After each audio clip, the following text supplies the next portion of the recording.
जिस क्षेत्र में आज के समय में दक्षिणी इराक बसा है, वहां टाइग्रिस और यूफ्रेट्स नदियों के किनारे प्राचीन सभ्यता का एक अद्भुत केंद्र उभरा, उरूक। ये सिर्फ एक शहर नहीं, बल्कि मानव सभ्यता के पहले महान नगरों में से एक था। विशाल दीवारें जो मजबूत ईंटों से बनी थीं, सूर्य की किरणों में सोने जैसी चमकती थीं। इनके भीतर शहर की गलियां जीवन से भरपूर थीं। बाजारों में व्यापारी अपने सामान बेचते, हाथ के बने कपड़े, मिट्टी के बर्तन, सुगंधित तेल और अनगिनत चीजें सजती थीं। मंदिरों की ऊंची मीनारें आकाश को छूती प्रतीत होती थीं और उनके भीतर देवताओं को अर्पित भव्य अनुष्ठानों की गूंज सुनाई देती थी। शहर के राजा का महल, जिसके शिल्प और सजावट में सोने, चांदी और कीमती रत्नों का भरपूर इस्तेमाल था, सबकी नजरों में उसकी शक्ति का प्रतीक था। लेकिन इस भव्यता के पीछे एक कठिन सच छुपा था। उरूक के लोग अपने राजा गिलगमेश के अधीन थे। वो एक असाधारण प्राणी था, 2 तिहाई देवता और 1 तिहाई मानव। उसकी शक्ति और बुद्धि असाधारण थी। किसी ने युद्ध की कला में उसकी बराबरी नहीं की और उसकी दृष्टि दूरदर्शी और तेज थी। परंतु उसकी शक्ति के साथ उसके भीतर अहंकार और कठोरता भी थी।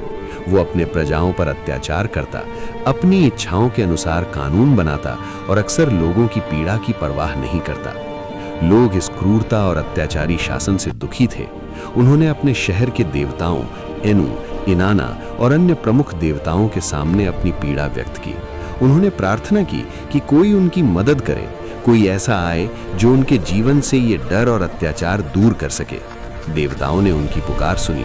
उन्होंने सोचा कि गिलगमेश को अपने अहंकार और शक्ति की सीमा दिखाने के लिए उसे किसी चुनौती का सामना करना होगा। इसी क्रम में गिलगमेश की कहानी ने मोड़ लिया। उसके साहस, मित्रता, दुख और आत्मज्ञान की गाथा की शुरुआत हुई। गिलगमेश का चरित्र, शक्ति और अहंकार का मिश्रण एक ही समय में उसे महान और त्रासदीपूर्ण बनाता था। उसकी शक्ति से लोग डरते थे, लेकिन उसकी कहानी में आने वाले साहसिक कार्य, मित्रों के साथ जुड़ाव और अपने भीतर की समझ उसे बदलने की दिशा में ले जाती। उन्होंने निर्णय लिया कि उरूक के लोगों की मुक्ति के लिए कुछ करना होगा। इसी उद्देश्य से उन्होंने वन की मिट्टी से एक अद्भुत पुरुष बनाया, एनकिदू। वो किसी भी सामान्य मनुष्य की तरह नहीं था। उसका जीवन पूरी तरह प्रकृति और जानवरों के बीच व्यतीत होता था। एनकिदू हिरणों के साथ जंगल में दौड़ता, नदियों का साफ पानी पीता और अपने स्वतंत्र जीवन में पूर्णतः मुक्त था।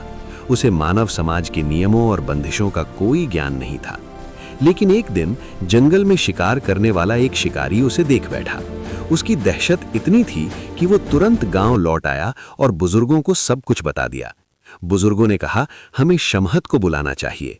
वो मंदिर की बुद्धिमान महिला है। वो एनकिदू को मानव जीवन के रहस्य सिखा सकती है। शमहत आई और एनकिदू के साथ समय बिताने लगी।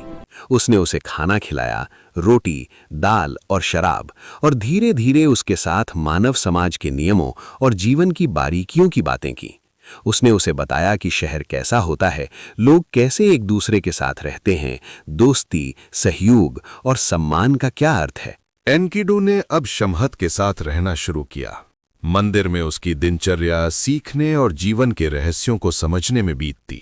शमहत उसे मानव समाज की जटिलताओं, न्याय और दुख के अर्थ सिखाती।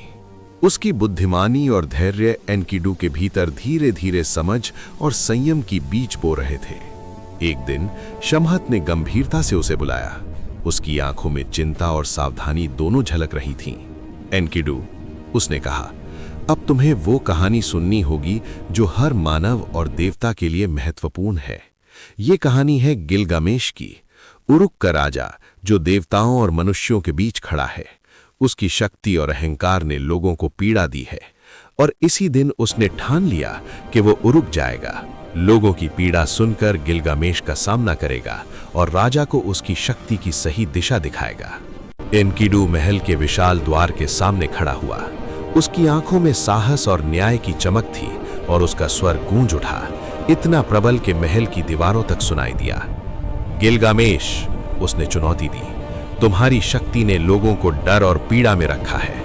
अब समय आ गया है कि न्याय और साहस की परीक्षा हो। महल के भीतर सन्नाटा छा गया। सैनिक और दरबारी स्तब्ध होकर खड़े थे, लेकिन एनकिडू का स्वर भय और दृढ़ता दोनों दर्शा रहा था। हवा में उसकी चुनौती की गूंज फैल गई। कुछ पल बाद महल का मुख्य द्वार खुला और गिलगामेश प्रकट हुए। उनका चेहरा क्रोध और गर्व का मिश्रण लिए हुए था। उन्होंने एक पल के लिए एनकिडू को देखा, फिर मुस्कान की बजाय चुनौती स्वीकार की। तुमने साहस दिखाया है जंगल का पुत्र, गिलगामेश ने कहा। तुम्हारी चुनौती स्वीकार है। आओ हम देखें कि न्याय और शक्ति किस में महान है। लड़ाई शुरू हुई। तलवारें टकराईं, भुजाएं और पैर गति में झूमे और महल की विशाल दीवारें गूंज उठीं। गिलगामेश अपनी अनुभव और देवताओं से मिली शक्ति का प्रयोग करता रहा, जबकि एनकिडू अपनी वन्य गति, शक्ति और सहज चालाकी से हर वार को टालता और जवाब देता रहा। लेकिन जल्दी ही गिलगामेश को एहसास हुआ, ये लड़ाई उतनी आसान नहीं है जितना उसने सोचा था। एनकिडू उसकी बराबरी कर रहा था, हर वार का सामना कर रहा था, और उसकी शक्ति केवल शारीरिक ही नहीं बल्कि साहस और न्यायप्रियता से भी आती थी। गिलगामेश को समझ में आया कि ये केवल एक दुश्मन नहीं बल्कि एक महान आत्मा थी, जिसकी ताकत और हृदय उसके समान ही महान था। कुछ पल की चुप्पी के बाद गिलगामेश ने तलवार नीचे रख दी और गंभीर स्वर में कहा, तुम न केवल शक्ति में मेरे बराबर हो जंगल का पुत्र, बल्कि तुम्हारा हृदय भी महान है।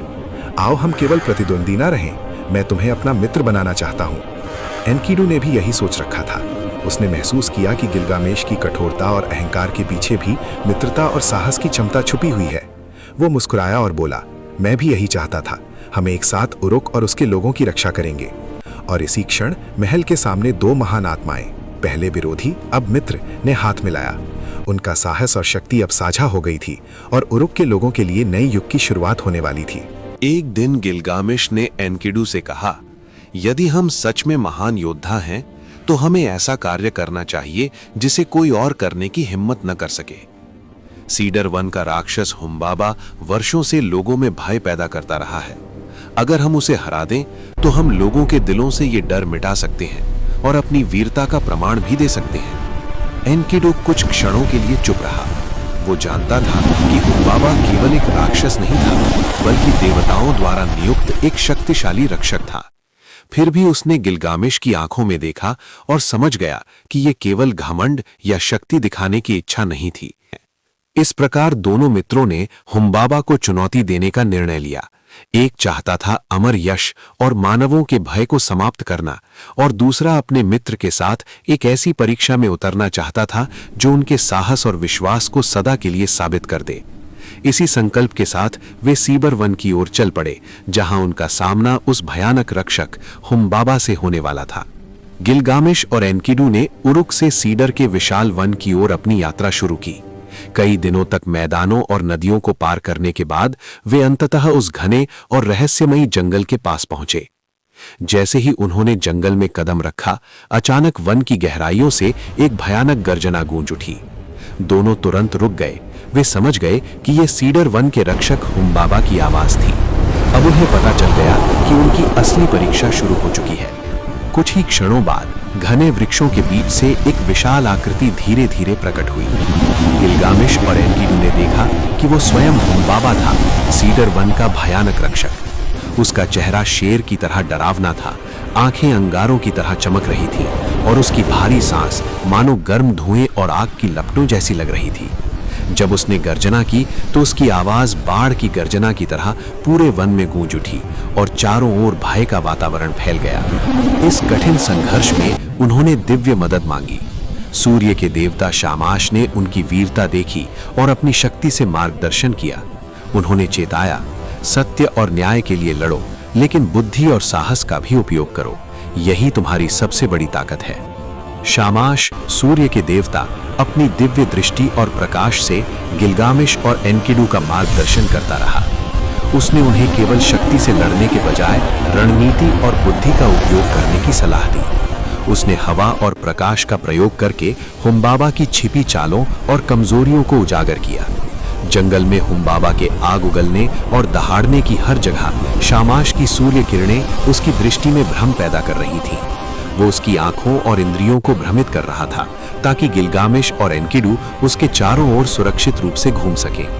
साथ ही शामाश ने अपने दिव्य प्रकाश से हुम्बाबा के पैरों और उसकी शक्ति का स्रोत उसके सीने और हाथ पर ध्यान केंद्रित करने का संकेत दिया। गिलगामेश और एनकिडू ने उसी निर्देश का पालन किया और उसके हमलों को निपटाते हुए उसे अपनी रणनीति के अनुसार परास्त किया। इस प्रकार शामाश केवल उन्हें साहस नहीं दे रहा था, बल्कि उनकी बुद्धि, दृष्टि और सामूहिक कौशल को सक्रिय कर रहा था, जिससे हुम्बाबा जैसी देवता निर्धारित शक्ति भी मात खा गई। इस विजय से न केवल उनका साहस और शक्ति सिद्ध हुआ, बल्कि उनकी मित्रता और रणनीति की गहराई भी उभर के सामने आई। उन्होंने सीडर के पेड़ों को काट डाला और इस पर देवता क्रोधित हो गए।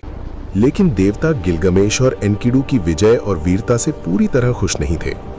इश्तर, प्रेम और युद्ध की देवी, ने गिलगमेश को विवाह का प्रस्ताव दिया। उसकी सुंदरता और शक्ति का ऐसा आभास था कि उसने चाहा कि गिलगमेश उसका पति बने।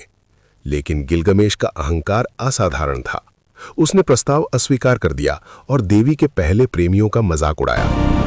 इश्तर क्रोधित हो गई। उसकी क्रोध की आग इतनी तेज थी कि उसने स्वर्गीय बैल भेजा, जिसे मारकर गिलगमेश को दंडित करना था। ये बैल केवल एक सामान्य जीव नहीं था। उसकी शक्ति और भयंकरता इतनी थी कि जंगल और मैदान दोनों कांप उठे। गिलगमेश और एनकिडू ने मिलकर बहादुरी और सामंजस्य का परिचय दिया।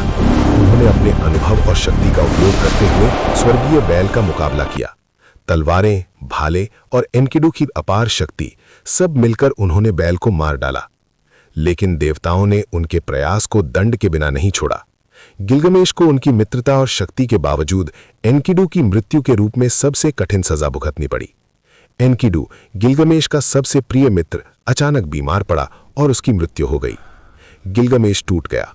उसका दिल दर्द और शोक से भर गया, अपने मित्र के लिए, अपनी जीत और अपनी असफलताओं के लिए, और इस कठोर सत्य के लिए कि मृत्यु सभी के लिए निश्चित है। जंगल और शहर की खुशियों के बीच गिलगमेश ने पहली बार जीवन और मृत्यु के वास्तविक अर्थ को महसूस किया। एनकिडू की मृत्यु ने उसे अकेला छोड़ दिया, लेकिन उसकी वीरता और दृढ़ इच्छा ने उसे रोक नहीं पाई। उसने निश्चय किया कि वो उस पुरुष उटनापिष्टिम के पास जाएगा, वो जो महाप्रलय से बच निकला और जिसे देवताओं ने अमरता का वरदान दिया था। यात्रा आसान नहीं थी। गिलगमेश ने साहस और धैर्य का परिचय देते हुए रेगिस्तान की तपती रेतों को पार किया, ऊंचे और खतरनाक पर्वत चढ़े और अनगिनत बाधाओं का सामना किया। राह में उसे सांपों, अंधकार और निराशा का सामना करना पड़ा। हर कदम पर उसकी शक्ति, धैर्य और विश्वास की परीक्षा होती रही। अंततः थकावट और कठिनाइयों के बावजूद उसने उटनापिष्टिम को पाया।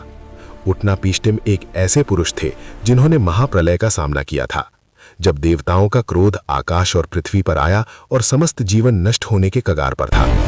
उसने गिलगमेश को विस्तार से महाप्रलय की कथा सुनाई, देवताओं का क्रोध, आकाश और पृथ्वी की आपदा और कैसे उन्होंने मानवता को बचाया। उसने बताया कि केवल वही जीव अमरता पा सकते हैं जो देवताओं की इच्छा का पूर्ण पालन करते हैं। उटनापिष्टिम ने गिलगामेश की परीक्षा ली। 6 दिन और 7 रात तक बिना नींद और थके रहना। गिलगामेश ने पूरी कोशिश की, लेकिन मानव शरीर और मन की सीमाएं असीम नहीं थीं।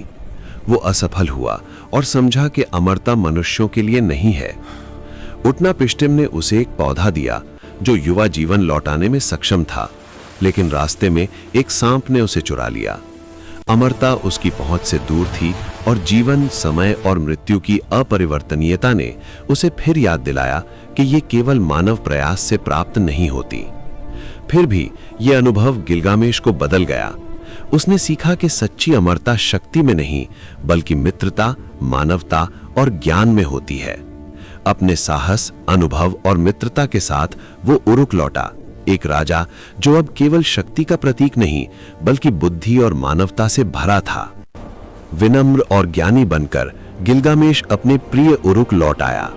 उसकी वीरता वही थी, लेकिन अब उसमें समझ, सौम्यता और जीवन के गहरे अनुभव झलक रहे थे। शहर की विशाल दीवारें, लोगों की मेहनत, संघर्ष और सपनों की यादें उसके लिए असली विरासत बन गईं। गिलगामेश ने जाना कि मानव जीवन संक्षिप्त है, लेकिन हमारे कर्म, मित्रता, साहस और बनाई गई सभ्यताएं मृत्यु के बाद भी जीवित रहती हैं।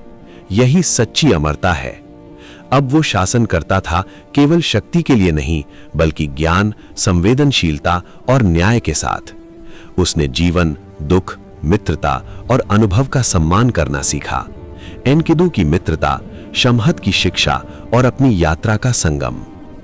इस प्रकार समाप्त हुई गिलगामेश की कथा। एक नायक की कहानी जिसने अमरता खोजी, मित्रता और प्रेम को समझा और नश्वरता में जीवन का सच्चा अर्थ पाया। ये कहानी सदियों तक लोगों के दिलों में जीवित रहेगी। दोस्तों, ये कहानी सुनने के लिए दिल से शुक्रिया। अगर आपको ये पसंद आई तो सब्सक्राइब करना ना भूलिएगा। ऐसे और नॉन सुनी कहानियों के लिए मेरे चैनल को जरूर चेक करें।